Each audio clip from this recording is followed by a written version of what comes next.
নমস্কাৰ, মই ৰুবুল কুমাৰ দাসে আপোনালোকক আন্তৰিকতাৰে স্বাগতম জনাইছোঁ মোৰ ইউটিউব চেনেল ৰুবুল ডিজিটেললৈ।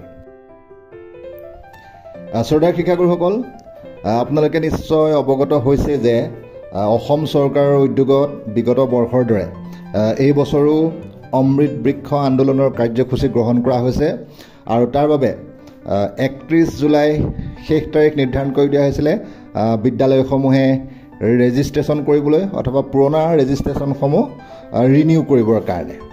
আৰু মোৰ শেষৰ ভিডিঅ'টোত কিদৰে আপোনালোকে ৰেজিষ্ট্ৰেশ্যন কৰিব পাৰিব বা ৰেজিষ্ট্ৰেশ্যন ৰিনিউ কৰিব পাৰিব তাৰ বিষয়ে সবিশেষ দিয়া আছে। যদি ভিডিঅ'টো আপোনালোকে চোৱা নাই তেনেহ'লে ডেছক্ৰিপশ্যনত ভিডিঅ'টোৰ লিংক দিয়া আছে, আপোনালোকে চাই ল'ব। তো আজিৰ এই ভিডিঅ'টোত মই আপোনালোকক জনাব বিচাৰিছোঁ ৰেজিষ্ট্ৰেশ্যন ৰিনিউৱেল হোৱাৰ পাছত 1 আগষ্টৰ পৰা 15 আগষ্টৰ ভিতৰত আমি বৃক্ষৰোপণ কৰিব লাগিব আৰু সেই বৃক্ষৰোপণৰ ফটো জিঅ' টেগ সম্বলিত ফটো আমি নিৰ্দিষ্ট এপত আপলোড কৰিব লাগিব। আমি এই ফটোসমূহ কিদৰে আপলোড কৰিম তাৰ বিষয়ে জনাবলৈ আজিৰ এই ভিডিঅ'টো প্ৰস্তুত কৰিছোঁ। গতিকে ভিডিঅ'টো শেষলৈকে চাব যাতে আপোনালোকৰ ফটো আপলোড কৰাত কোনো ধৰণৰ অসুবিধা নহয়। তো ইয়াৰ কাৰণে আপোনালোকে পোনপ্ৰথমে গুগল প্লে ষ্ট'ৰৰ পৰা অমৃত বৃক্ষ আন্দোলন এপটো ডাউনলোড কৰিব লাগিব আৰু আপোনাৰ মোবাইলত ষ্ট'ৰ কৰিব লাগিব। ষ্ট'ৰ কৰাৰ পাছত আপোনালোকে যেতিয়া এপ্লিকেশ্যনটো অ'পেন কৰিব তাতে আপোনালোকে তলৰ ফালে দেখিব দুটা অপশ্যন আছে, এটা আছে ৰেজিষ্ট্ৰেশ্যন, এটা আছে লগইন। তো যিসকলে ৰেজিষ্ট্ৰেশ্যন কৰা নাই তেখেতলোকে ৰেজিষ্ট্ৰেশ্যন কৰিব পাৰিব আৰু যিসকলে অলৰেডি ৰেজিষ্ট্ৰেশ্যন কৰিছে বা পুৰণা ৰেজিষ্ট্ৰেশ্যনসমূহ ৰিনিউ কৰিছে তেখেতলোকে লগইনটোত ক্লিক কৰিব। লগইনটোত ক্লিক কৰাৰ লগে লগে এনেকুৱা এটা ইণ্টাৰফেচ আহিব। তাত আপোনালোকক পোনপ্ৰথমে যিটো ৰেজিষ্টাৰ্ড মোবাইল নম্বৰ আপোনালোকে দিছিলে সেই ৰেজিষ্টাৰ্ড মোবাইল নম্বৰটো বিচাৰিব আৰু তাৰ পাছতে যিটো খালী ঘৰ আছে তাত আপোনালোকৰ দুটা ধৰণৰ সুবিধা আছে। এটা আপোনালোকে যিটো আপোনালোকৰ ৰেজিষ্ট্ৰেশ্যন নাম্বাৰ ED এনেকুৱা ধৰণৰ এটা ৰেজিষ্ট্ৰেশ্যন নাম্বাৰ থাকে সেই নম্বৰটোও দিব পাৰে আৰু নহ'লে গেট OTPত ক্লিক কৰি যিটো OTP আপোনালোকৰ ৰেজিষ্টাৰ মোবাইল নম্বৰলৈ আহিব সেই OTPটো আপোনালোকে তাত ভৰাব পাৰে। আৰু তাৰ তলতে কেপচা আছে, কেপচা ইয়াত সংখ্যা থাকে, সেই সংখ্যাকেইটা আপোনালোকে ইনপুট কৰি লগইনটোত ক্লিক কৰি দিব। লগইনটোত ক্লিক কৰি দিয়াৰ লগে লগে আপোনাৰ নামটো আৰু আপুনি যিখন বিদ্যালয়ৰ তথ্য দিছিলে সেই বিদ্যালয়ৰ তথ্যসমূহ আপোনাৰ স্ক্ৰীণত দেখা পাব আৰু তলৰ ফালে আপলোড ফটো বুলি এটা অপশ্যন দেখিব আৰু তলত ডিলিট ফটোটো আছে, আমি ডিলিটটো পাছত কৰিম বাৰু। তো আপলোড ফটোটোত আপোনালোকে ক্লিক কৰি দিব। আপলোড ফটোত ক্লিক কৰি দিয়াৰ লগে লগে আপোনালোকক কিছুমান পাৰ্মিশ্যন বিচাৰিব আৰু এই পাৰ্মিশ্যনসমূহ আপোনালোকে এলাউ কৰিব।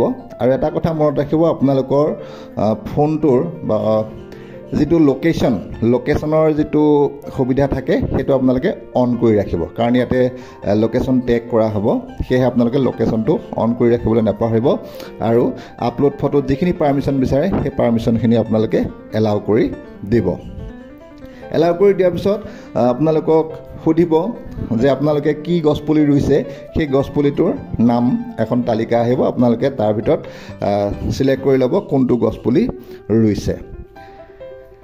তাৰপিছতে আপোনালোকক সুধিব সেই গছপুলিটোৰ ফটো দিবলৈ সুধিব। এতিয়া ফটো দিয়াৰ ক্ষেত্ৰত আপোনালোকে ডাইৰেক্ট কেমেৰাটো অ'পেন কৰি পেলাই ফটো তোলে নে গেলেৰীৰ পৰা আগতে উঠাই থকা ফটো দিয়ে, সেইটো আপোনালোকৰ কথা। তো কেমেৰাটো যেতিয়া আপোনালোকে অন কৰিব বিচাৰিব তেতিয়াও হয়তো পাৰ্মিশ্যন বিচাৰিব আৰু তেতিয়া আপোনালোকে পাৰ্মিশ্যনটো এলাউ কৰি দিব। তাৰপিছতে আপোনালোকে যেতিয়া ফটোখন উঠাব আপোনালোকে যিখন ফটো দিছে তাতে ক্ৰপ কৰাৰ অপশ্যন আহিব, তাৰপিছত অ'কে কৰি দিয়াৰ পিছত আপোনালোকৰ ফটোখন দেখা পাব, আপোনালোকৰ মোবাইলত দেখা পাব।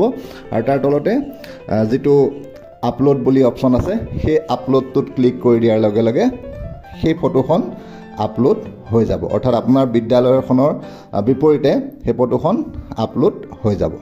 আৰু তাৰ লগে লগে এটা নাম্বাৰ আহিব, আপোনালোকে যিখন ফটো দিলে সেই ফটোখনৰ এটা মানে যিটো গছপুলি ৰুলে সেই গছপুলিটোৰ বিপৰীতে এটা নম্বৰ আহিব আৰু তেতিয়া আপোনালোকে গম পাব যে সেই ফটোখন আপোনালোকৰ আপলোড কৰাৰ প্ৰক্ৰিয়াটো সমাপ্ত হৈছে।